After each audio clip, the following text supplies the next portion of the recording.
7th standard. My school name is Mustafa Anglo Urdu High School and Junior College, Chopda district Jalgaon Maharashtra. Viksit Bharat buildathon 2025। हमारे innovative idea का नाम conversion of plastic waste into fuel. My name is Hamdan Khan Asghar Khan Sikandar. I am studying 11th science. My name is Teli Mohammad Hassan Abdul Rahim. I am studying in 11th science. My name is Tawshir Khan. I am studying in 7th class.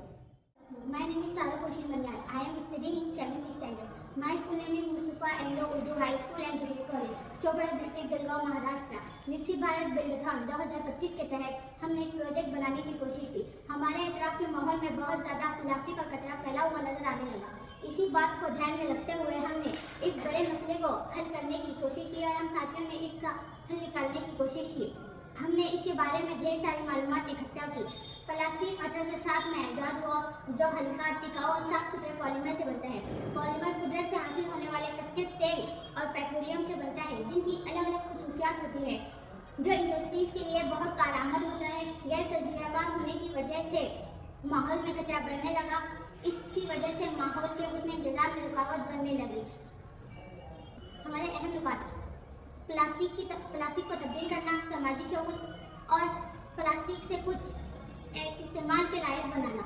इसके बाद मैं हमदान भाई से गुजारिश करूंगी कि वो आगे की मालूमात दें। सारा, my name is Hamdan Khan Asgar Khan Sikandar.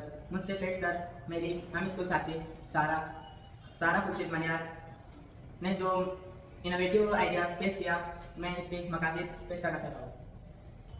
सबसे पहले हम मुख्तलिफ जगहों से प्लास्टिक जमा करेंगे। इसके बाद प्लास्टिक साफ किया जाएगा। इसके बाद पायरोलाइसिस रिएक्टर हम तैयार करेंगे।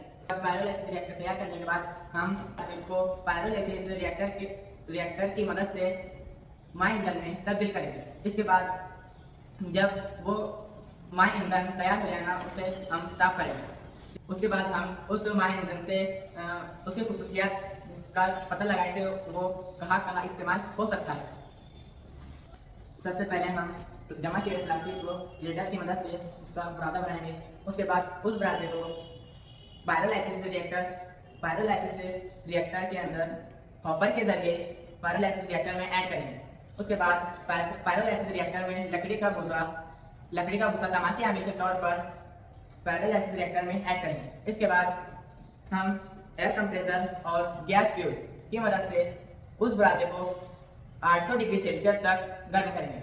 उसके बाद उस बुरादे को गर्म करने के बाद वो गैस में तब्दील होकर वो कंडेंसर से गुजरेगा और कलेक्टिव टैंक में जमा होगा। उसके बाद वो कलेक्टिव टैंक से फ्यूल रिजर्वायर में जमा होगा। उसके बाद हम उसमें से फ्यूल कलेक्ट करके हम उसे उसकी मुख्तलिफ खसूसियात में कहाँ इस्तेमाल हो सकता है, वो उसको हम पता करेंगे। अब इसके आगे की मालूमात मेरा हम क्लास साथी हसनैन आपको देगा। शुक्रिया। My name is Teli Mohammad Hasan Abdul Rahim. मैं 11th साइंस का स्टूडेंट हूँ। मैं हमारे innovative idea conversion of plastic waste into fuel के कंक्लूजन को एक्सप्लेन करूँगा। प्लास्टिक की बढ़ती डिमांड की वजह से प्लास्टिक वेस्ट भी बहुत ज़्यादा बढ़ रहा है। जैसा अल्टरनेट मटेरियल आज इंसानों के पास नहीं है।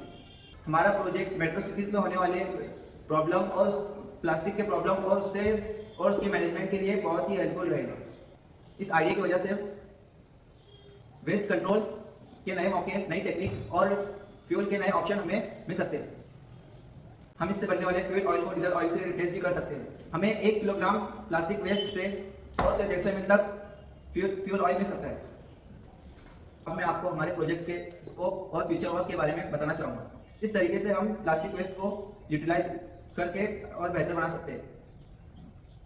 इस फ्यूल ऑयल को अल्टरनेटर की तरह पेट्रोल इंजन, जनरेटर और इंडस्ट्रियल फर्नेस में इस्तेमाल कर सकते हैं। डेवलपिंग कंट्रीज में हमारे प्रोजेक्ट से अच्छे रोजगार मिल सकते हैं। फ्यूल ऑयल से जो रेसिड्यू बचेंगे उससे हम बीज तैयार कर सकते हैं और उसके बाद हम उसकी कॉस्ट कम भी करेंगे। बिजली की पैदावार के लिए इस फ्यूल ऑयल को बॉयलर में इस्तेमाल करेंगे। फ्यूचर में रिसर्च करके हम इसे और ज़्यादा एफिशिएंसी बढ़ाकर अच्छे डिज़ाइन और प्लान के जरिए हम इसे इंडस्ट्रियल लेवल तक पहुंचा सकते हैं। Thanks to all of you. हमें उम्मीद है हमारा आइडिया आपको पसंद आया है।